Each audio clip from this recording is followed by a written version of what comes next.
Assalamu alaikum masu sauraro. Ina muku sallama irin ta addinin Musulunci wadda addini ya tanada tun kafin zuwanmu duniya. Kuma sannunku da jimirin sake kasancewa da mu a cikin wannan tasha tamu mai albarka, inda kuka ji cewa an kama wanda suke sai da ƙuri'arsu ga wannan gari da ake gudanar da zaɓe Bayelsa. Inda shugaban INEC ya fito yake jinjina waɗanda suka kama waɗanda suke siyar da wannan ƙuri'a, inda masu siyan ƙuri'a sun taho da maƙudan kuɗi har naira miliyan 50, inda ake cewa za a kai su don bincika su wa ya ba su wannan kuɗi don su sayi ƙuri'a.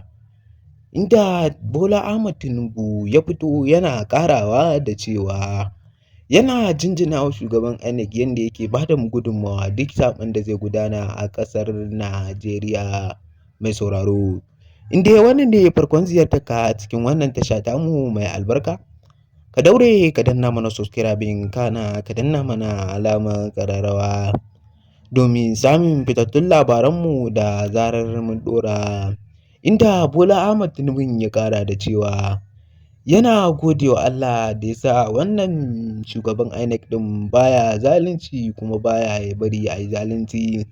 shi isa yake ƙara jinjina mai, kuma yana gode wa Allah da waɗannan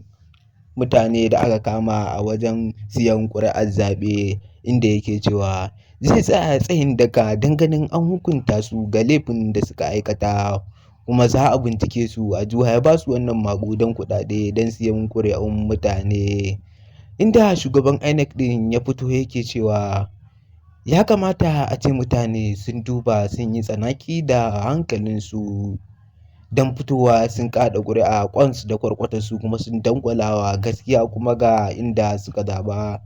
domin don an yi musu rashin adalci ko adalci ba za su ga laifi ba.